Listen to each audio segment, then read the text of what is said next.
Good morning dear students, I hope you will be enjoying our video, our online video, and you might be learning too many things through these videos, right? So let's begin on with the same topic, chapter number 2, land, soil, water, natural vegetation and wildlife.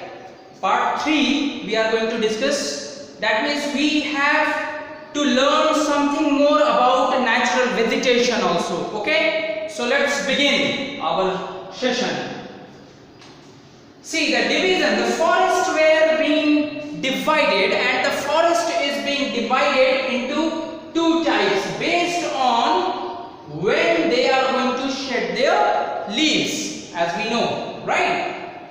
You might have learned in your class 7 also, remember? It will be a very good revision for you. In class 7 we have learned that there are two types of forest on the basis of time period or on the basis of shedding of their leaves, right? Division of forest depending on when they shed their leaves. So when they are shedding of their leaves, based on that, forest, the vegetation, the natural vegetation or the forest you can say, is divided into two types: evergreen forest and your deciduous forest, right? You have learnt in your class 7, and then it will be getting divided into tropical and temperate type of grasslands. Have you remembered? Yes, obviously. So evergreen forest and deciduous forest.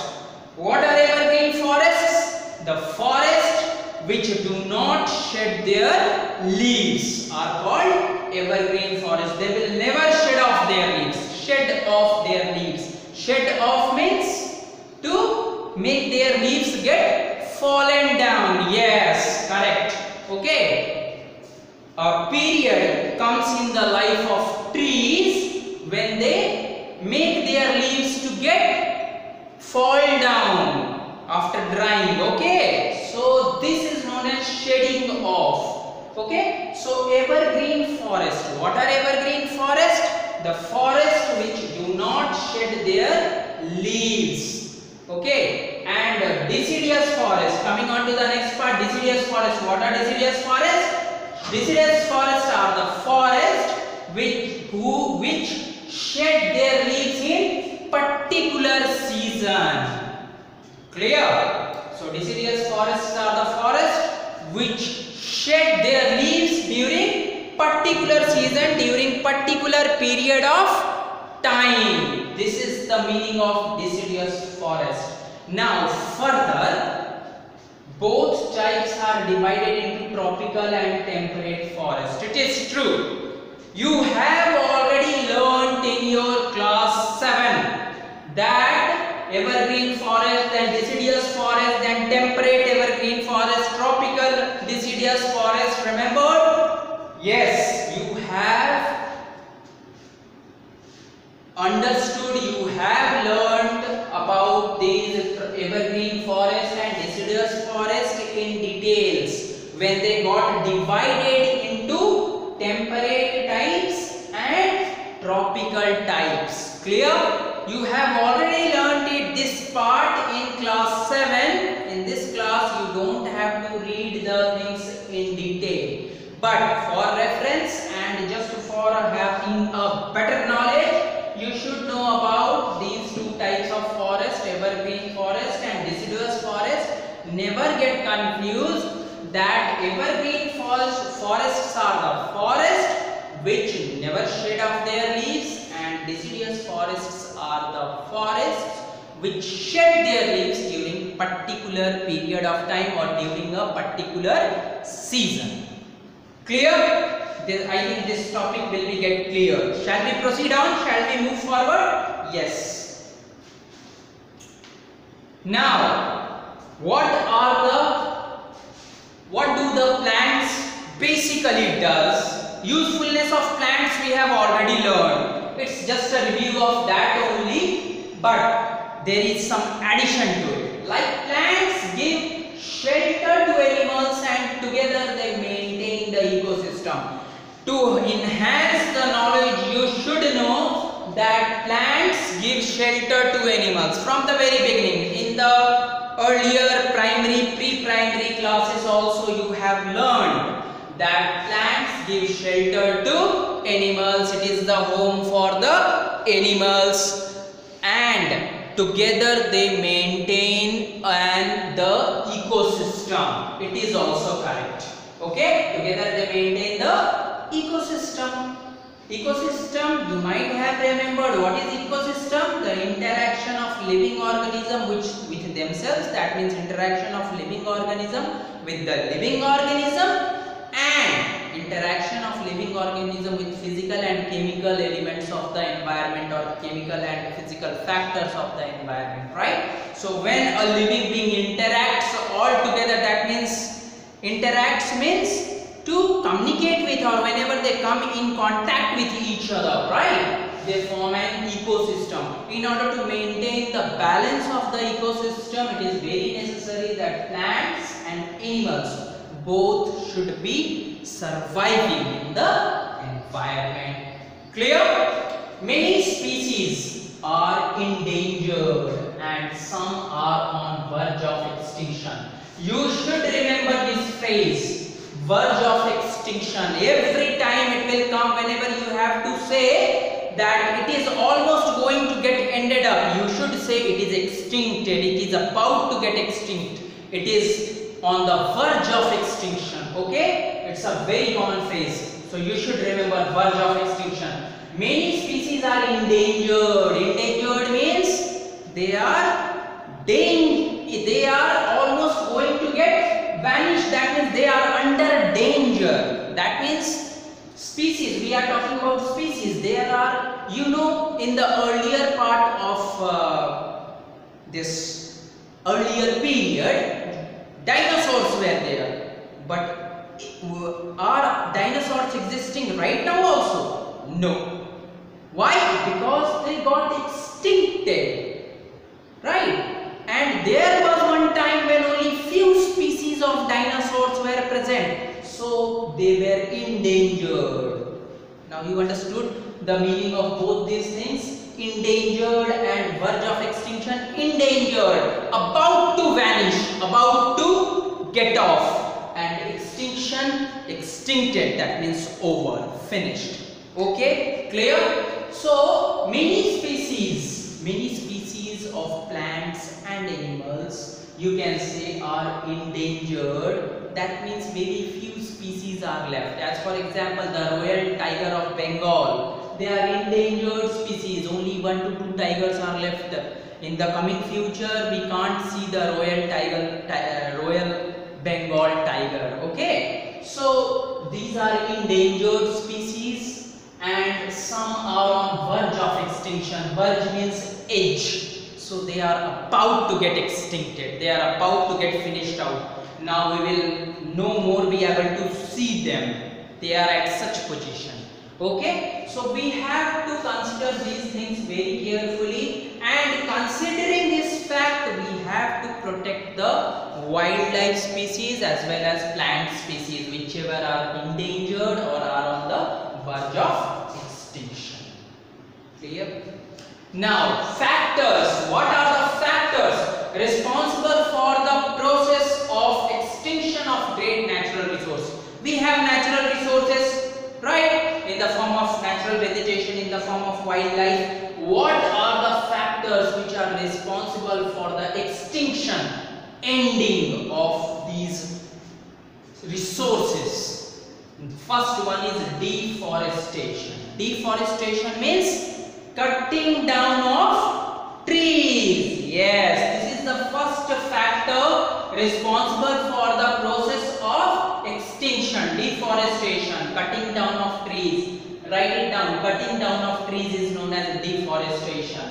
Soil erosion, I have already discussed. This is also a factor which is responsible for extinction of our resources. Soil erosion, washing away, eroding away, blowing away of soil by agents like wind, water, etc., etc. is known as soil erosion. The top part, the fertile part of the soil get washed off, get winded away, get eroded away. okay, taken away. That is known as soil erosion. Clear? Now, third factor is constructional activities. When we are carrying out with our constructional activities, suppose if I need to build a building over here, I'll have to cut down the forest. I'll have to make the soil particles come out. Okay, something carried out, right? So these activities, the constructional activities, lead to extinction of natural resources, ending of natural resources, right? Another factor is your forest fires. If I am going to talk about forest fires, obviously if there will be a fire in the forest, you might have seen in the newspaper or you are seeing in your television also day by day that some forest got fire, some this and this forest of California is got vanished out because of a disastrous fire or because of dangerous fire and something like that. So whenever a fire erupts in forest, it is going to take away the lives of several natural vegetation, and once the vegetation goes off, obviously these animals also don't have the place to survive, or you can say animals also roam across in order to look for their habitat or the place of living, right? So this is also an important factor which lead to extinction of great natural resources. Clear? Now tsunami and landslide. Whenever a tsunami comes, whenever a big waves of water comes and drowns the area, washes away the area, or if the landslide happens, land comes over another, or there becomes a big ditch, land goes off, obviously all these are losses of natural resources. So all these factors are responsible for what? For the extinction of great natural resources. Okay, if the question will be asked, what are the factors responsible for the process of extinction of great natural resource, you will clearly say these deforestation, landslide and tsunami, forest fires, constructional activities, these are some of the factors which lead to the extinction of natural resources. Poaching activities are also leading to decline. Decline means decreasing, decline of number of particular species. Poaching here means hunting. Always remember, poaching means hunting. Poaching activities leading to decline, coming short or decreasing the number of particular species. Obviously, if you hunt an animal, their numbers were reduced, right? Animals poached for collection and illegal trade of hides, skins, nails, teeth, horns, etc. This is a very common phenomenon. You also know why we are hunting the animals. One factor may be because of consuming them, for eating them, number one. Number two thing is they were generally hunted out for these valuable, precious things like hides, skin, nail, teeth, horns, right? Horns. Okay, those two horns, pair of horns. Okay, for these things. These are valuable items. These are very precious items. That's why animals were being hunted out time and again, and because of that, some of the species of the animals got vanished away, got extincted out. They were endangered and they were on the verge of extinction, and a day comes when that particular species of animal get vanished away or get extincted. Clear? Yes, time and again you should repeat, you should see these lines, you should see these paragraphs so that it will always remain in your head. Okay? Clear? Shall we proceed on? Yes. Measures for natural vegetation and wildlife. What are different methods that we can imply, that we can apply so that these natural vegetation and wildlife were protected? Measures. Measures means the protective protection methods or measures, right? What are the measures of this? What are the measures of that? You might be reading in social science and science also, right? So what are the various measures for protection of natural vegetation and wildlife? What the government is doing, as well as what are the things that are being done time and again to protect these natural vegetation and wildlife. First thing, national parks, wildlife sanctuaries, biosphere reserve are made to protect these. You might have learnt about national parks. Yes, Kaziranga National Park.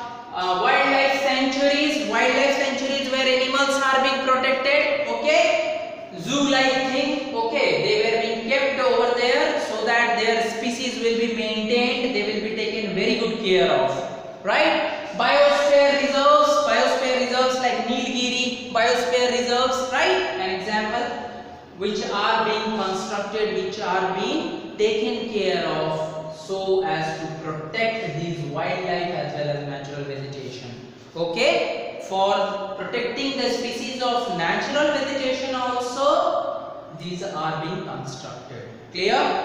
Now, another point is awareness programs. Awareness program. If you will aware the people that such and such programs we should perform to make these species again come up with their younger generation, then the purpose will be solved.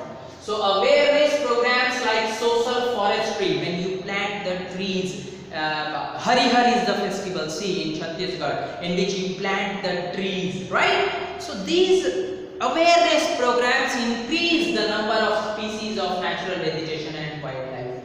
Like awareness programs like social forestry and Van Mahotsav, right? Should be encouraged, should be carried out, should be done at regular interval at regional and community level, at regional level, at community level, at district level, at village level, at every level it should be carried out. Clear?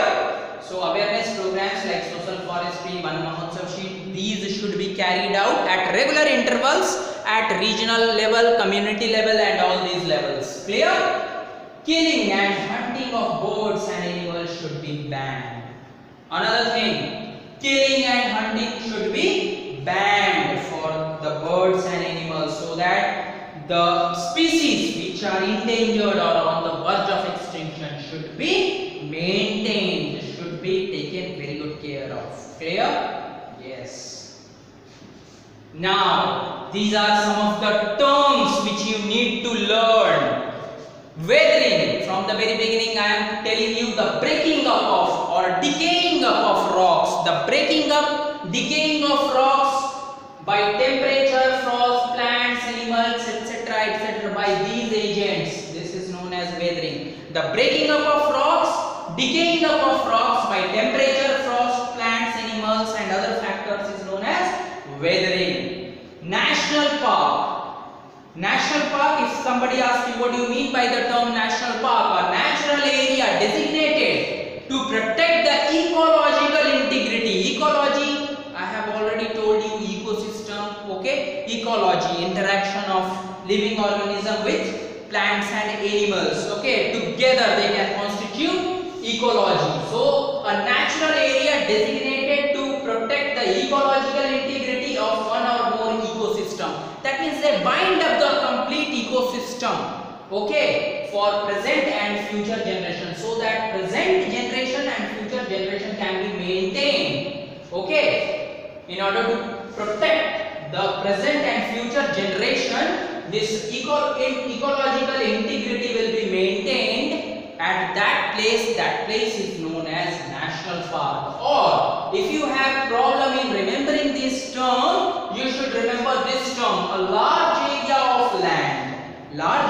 land which is protected by government. A large area of land protected by government because of its natural beauty, plant or animal, and which public can usually visit. These are the places known as national park where public can visit, which are being protected by government. These are large pieces of land, large area of land, because it contains natural beauty, plants, animals. So a large piece of land large area of land protected by government, where we find natural beauty in the form of plants, animals and other stuff, where public can also visit. So this is the meaning of national park.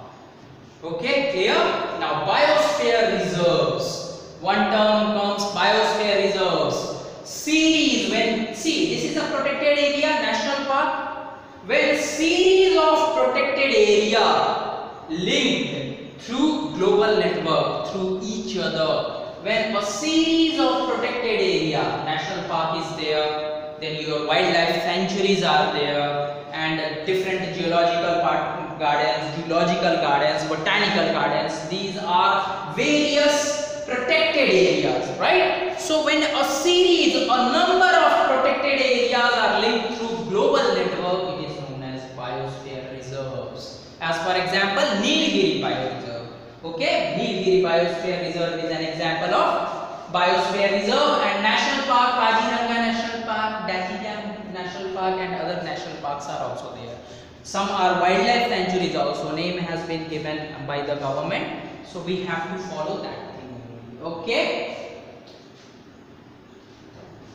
now just note down the homework, because it's a time for homework, dear.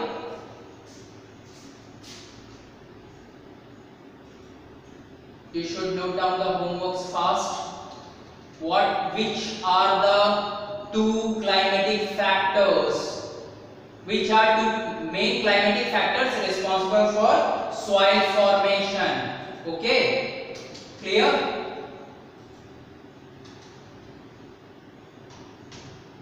Note down fast. These are some of the question answers which are given in textbook. You first note down the homework part. Okay?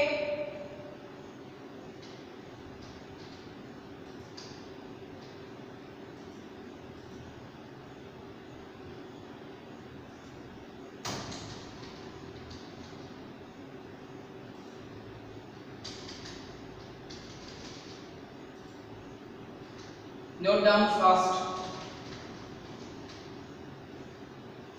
What are evergreen and deciduous forests? Number one thing. Number two, what are controlling measures for natural vegetation and wildlife? And what is biosphere reserve and national park? These are the homework. Okay. What are evergreen and deciduous forests? What are controlling measures for natural vegetation and wildlife? And what is biosphere reserve and national park? These are some of the questions you need to do in your homework copy for this part. Okay? Yes, we are in natural vegetation and wildlife. In fact, we have discussed the whole part of natural vegetation and wildlife. Now, there are certain questions in which you may face some problems, which I am trying my level best to solve it out. Okay?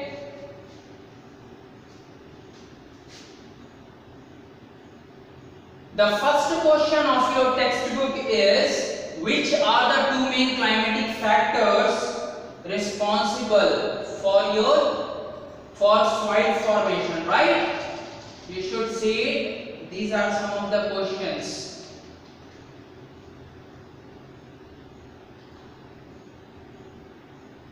Which are the two main climatic factors responsible for soil formation, dear? It is the first question, right? And these are the answers. You should look forward to the answers and all those things. Okay, later on we are going to discuss these things. Okay, time is running out, but anyways, till the time, until and unless time doesn't get over, we are going to discuss these things. Like, which are the two main climatic factors responsible for soil formation? You will have temperature and rainfall. These are the two factors. There are other factors also, but temperature and rainfall is the answer. So you should know what are write any two reasons for land degradation today. What are the two reasons for land degradation? It's deforestation, right? Indiscriminate it is. Okay, it is indiscriminate.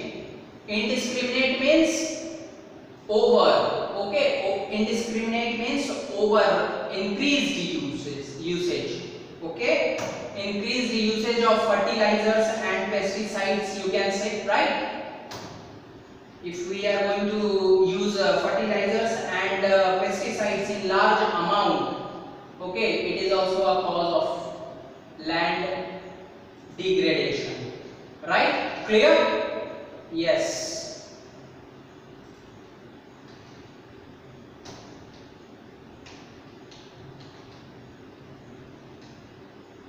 Now, see, write any two reasons for land degradation today. It is deforestation. First one is deforestation. Another one is indiscriminate or increased usage of fertilizers and pesticides. When we are using fertilizer and pesticides in larger amount, obviously there will be a degradation in the land. Correct? Now the third question is, why is land considered an important resource? Land provides habitat to wide variety of flora and fauna. First thing, okay, it provides habitat. Habitat means home, house for wide variety of flora and fauna, also used by human beings for various purposes like agriculture, forestry, mining, building houses, roads, setting up industries. Okay, these are the things, okay, because of which the land is considered as one of the important natural resource. Okay, clear? These are some of the things because of which we consider.